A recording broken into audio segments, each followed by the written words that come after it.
Next talk, another one that I'm really excited about. Alan Gertner is the CEO and founder of Tokyo Smoke. It's a modern lifestyle business that is inclusive of cannabis. Alan is a lover of technology, of design, of everything in between that you'll see as he speaks. And he most recently led a $100 million organization at Google in Asia. He's a proven leader in strategy and operations, including as a founding member of Google's first global business strategy team while he was based out in Mountain View. Alan was formerly a management consultant, and he graduated from the Richard Ivey School of Business. And as a youngster, he spent every moment he could interning at weird and wild startups, from building flashy flash websites to developing and selling the garbage bin billboard. Here to tell you about his new venture is Alan Gertner.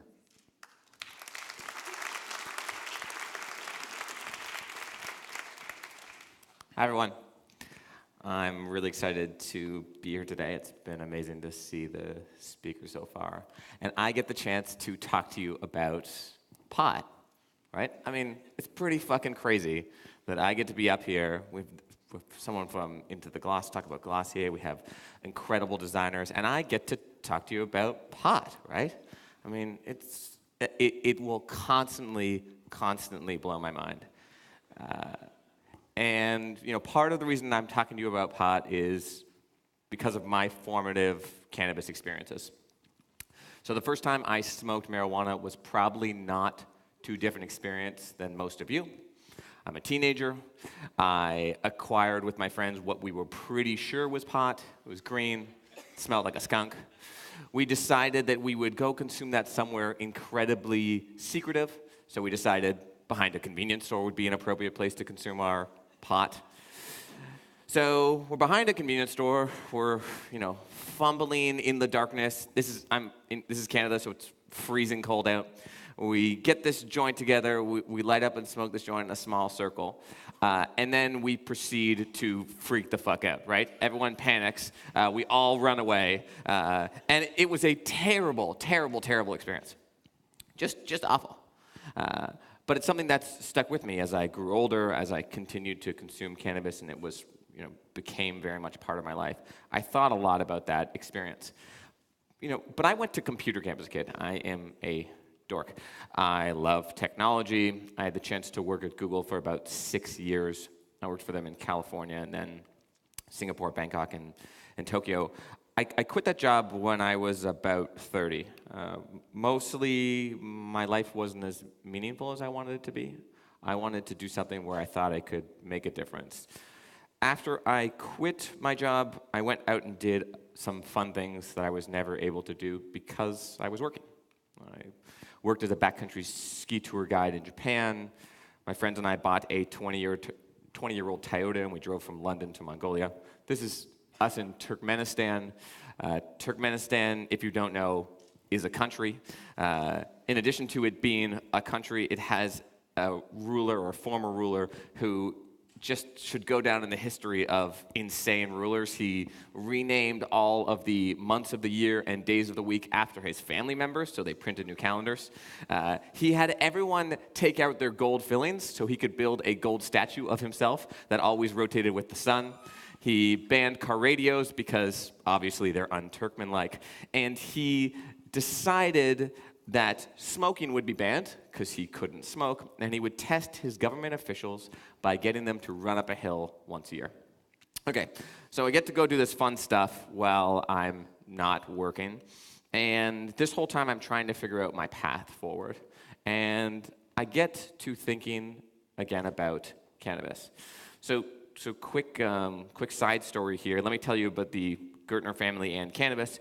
My grandmother had 4 kids. She got married young. She then got divorced and moved to Humboldt. This was a long, long time ago. And you can imagine what she did in Humboldt a long, long time ago. Humboldt, if you don't know, is the home of marijuana. It's in Northern California. And then my father started a company 20 years ago in Canada. At the time, it had the first and only license to grow federally regulated medical marijuana in the world. So we've been in the space a long, long time. And I was trying to find something that I thought would be more meaningful for me, somewhere where I could contribute, somewhere where we could build community, where we could work on a big, challenging problem. So marijuana. It's pretty staggering when you think of what's happening today in the cannabis revolution and what's coming in our very near future. So 2.7 billion people live in a place in the world that has some form of decriminalized marijuana. Lots of people. 133 million Americans have tried cannabis. So more adult Americans have tried cannabis than not. Yeah? I mean, this is a big thing that is happening, right? Big. A quarter of Canadians consume cannabis on a regular basis. That's a reported stat. So that means someone calls up your average Canadian, says, do you do something that breaks the law? And they say, yep, I smoke pot. So that number is probably low. Okay? And a quarter of Canadians currently consume wine on a regular basis, yeah? So let's think about, you walk onto a plane. You walk onto the plane, quarter of the people on that plane, they've got a glass of wine in their hand, right? Well, it seems perfectly normal. Walk onto that same plane, a quarter of the people are reading High Times. Be like, what the fuck is going on this plane, right? But this is despite the fact that a quarter of Canadians are consuming cannabis regularly. And for the first time in history, in many countries around the world, this is from the US, the majority of people support cannabis legalization. So it's happening, right? The cannabis revolution is happening. And it's going to happen everywhere in the world. And it's a huge, huge, huge industry, right? The marijuana industry is estimated to be bigger than tobacco, bigger than alcohol. Well, so why is it bigger? Well, it's both a recreational substance or adult use substance and a medical substance. It is a huge industry, and it's growing incredibly fast. So more than 20% year on year. So let's think about this a little bit more. So the marijuana industry already exists in a market like the US, the legal industry. Multiple states have legal recreational or adult use marijuana. I'm going to call it adult use because recreational marijuana sounds somewhat unfair to marijuana. We don't call it recreational alcohol or recreational tobacco. So adult use marijuana. So the industry today in the US is more than $5 billion. The legal industry. That's a handful of states, a handful of little states. Oregon has legal recreational cannabis, Washington State, Colorado. It's already more than $5 billion. And it grows more than 20% year on year. So $5 billion grows more than 20% year on year. That's happened 3 times ever. Ever. Happened with cable television, happened with VHS, and happened with broadband internet. So the marijuana industry is not only one of the largest industries ever, it's one of the fastest growing industries ever. And it's worth taking a pause and thinking about what's happening here with the cannabis revolution. Part of why it's incredible is that you don't need to convince people to smoke pot. Yeah? I mean, they're already doing it. This isn't like the rise of the internet where you have to make a case for why someone should go on pets.com and buy their pet something. These people are all already consuming cannabis. They just want a safer, more thoughtful, more modern experience. Just a quick primer on marijuana for those who don't know, to the education, to the clarity thing. There are 2 main components to cannabis. This is a oversimplification, but there are 2 main components. THC and CBD. THC, the psychoactive, it's the fun part. CBD, the medical, the wellness component. And the reason I bring this up is when you start to think about the cannabis revolution, sometimes we get a little distracted by the fun part, and we don't recognize that cannabis has incredible medical and wellness properties. And there are already a huge number of products that don't get you high, but can contribute to your lifestyle, can make a meaningful difference to you, and can be bought in Whole Foods, can be bought in GNC, could end up being everywhere.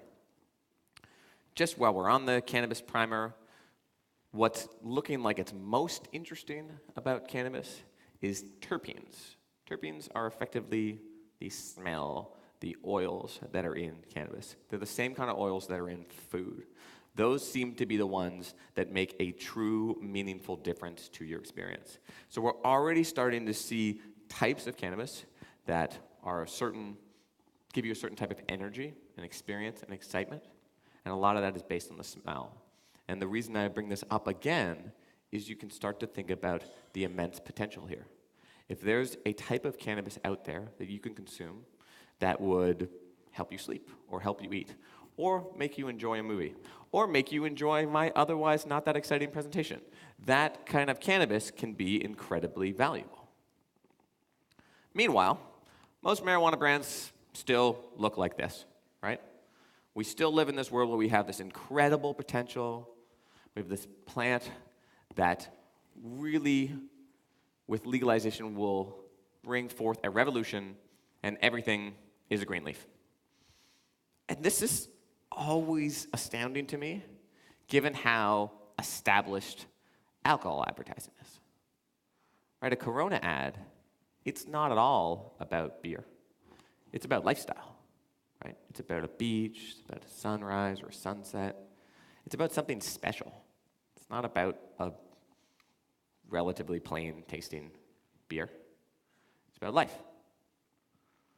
Right? And this is a major difference from where we've historically been with cannabis.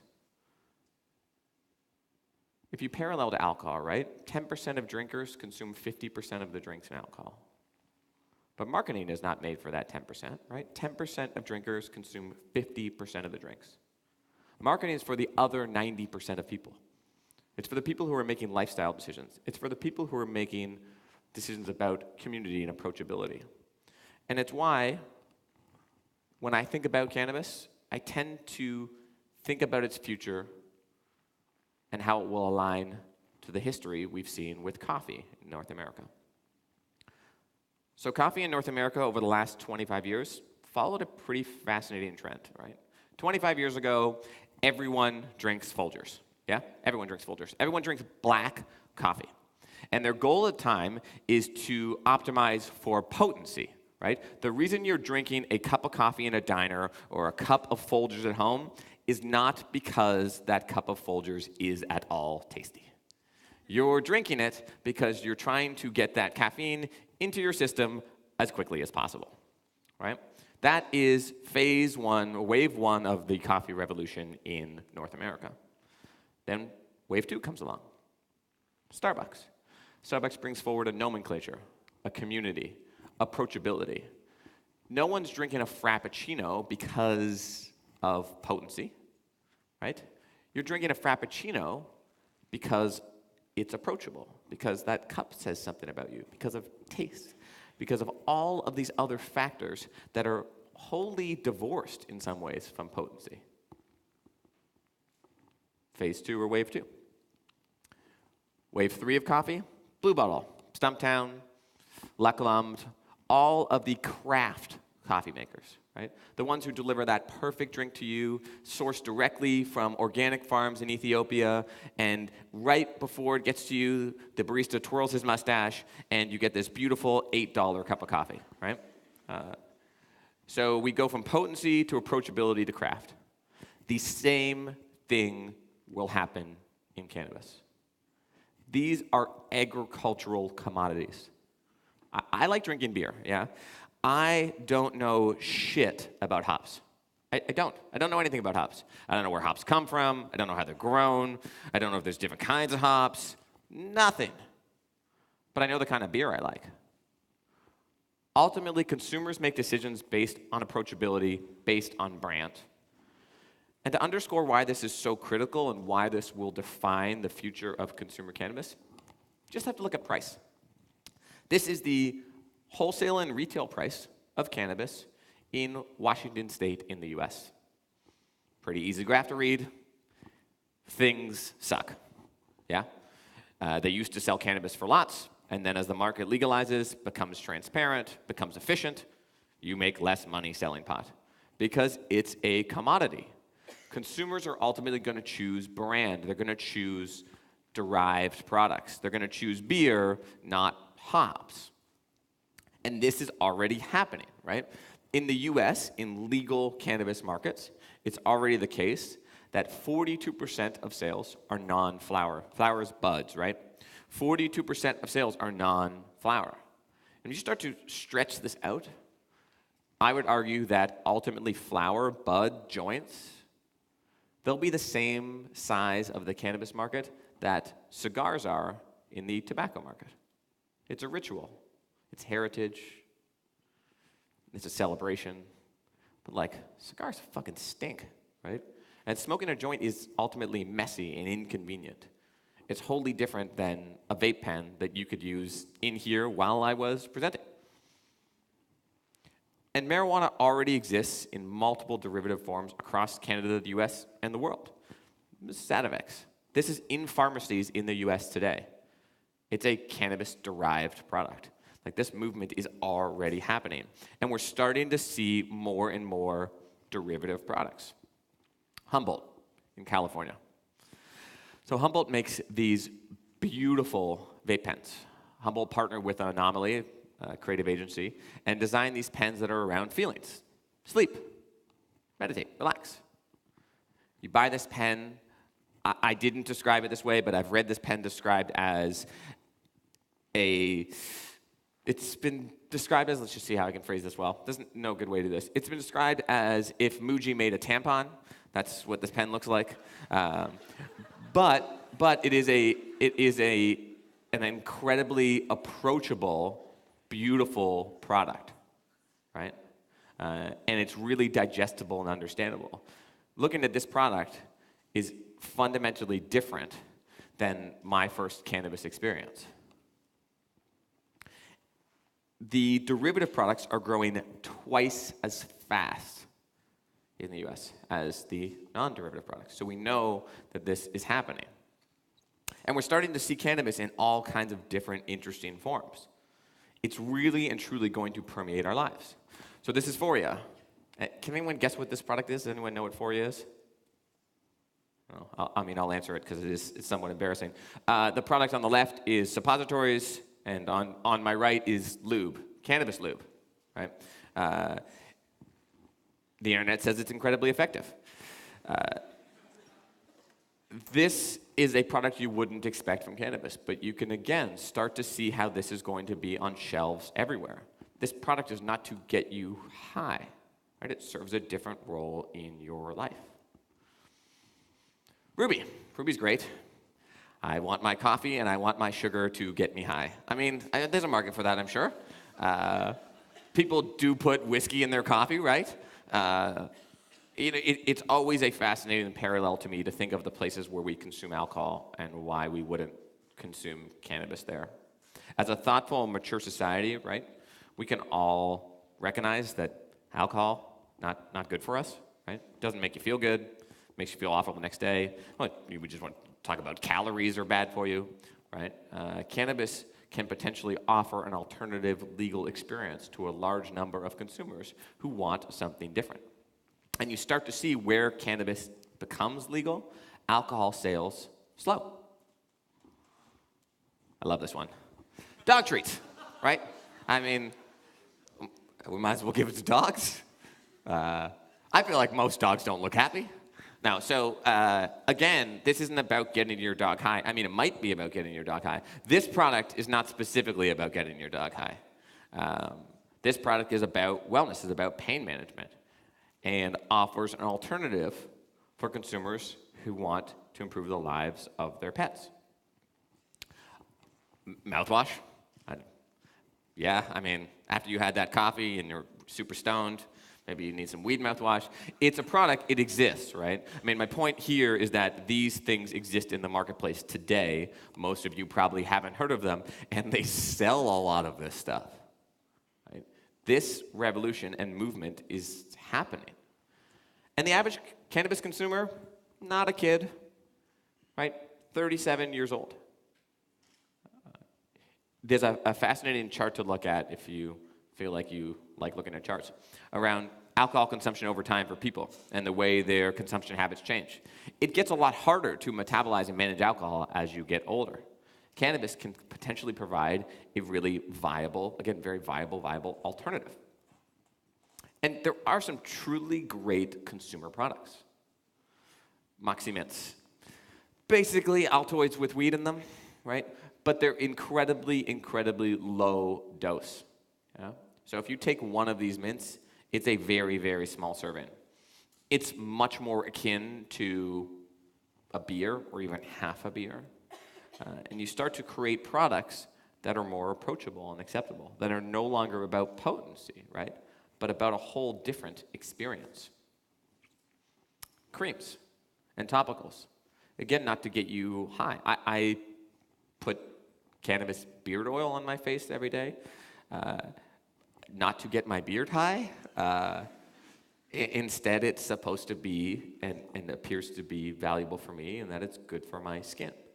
These products will truly be everywhere. Just to reiterate the growth rate point. The growth of flower, bud, 2% per year. The growth of extracts, derivatives, 100%. This is what's going to dominate this market. And back to the alcohol point, I truly, truly believe that it will disrupt our existing modes of community. The only two acceptable places to hang out with people, or at least it seems like to me, coffee shop, bar. That's it. I mean, no one wants to meet me at the library for a cup of water, so I've got the coffee shop and a bar. But I believe that cannabis will either integrate or disrupt those environments. It doesn't necessarily need to be about those two substances. Sometimes we feel like alcohol or tobacco, we feel like tobacco has been part of our lives forever. Tobacco has been part of our lives for less than 500 years, yeah? I mean, Europeans didn't even have a word to explain smoke coming out of someone's mouth until they came to North America and were like, what the fuck is going on here, yeah?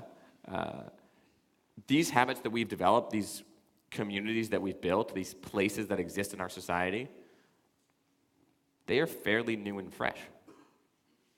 And if we recognize that we've only recently established these habits, we can start to think about how cannabis might change those habits. And so we built this business, Tokyo Smoke. We built it about 3 years ago. The name, I'll very quickly, try to marry the elegance that exists in Japanese culture with cannabis culture. There's a whole longer story, but I'm already vastly over time.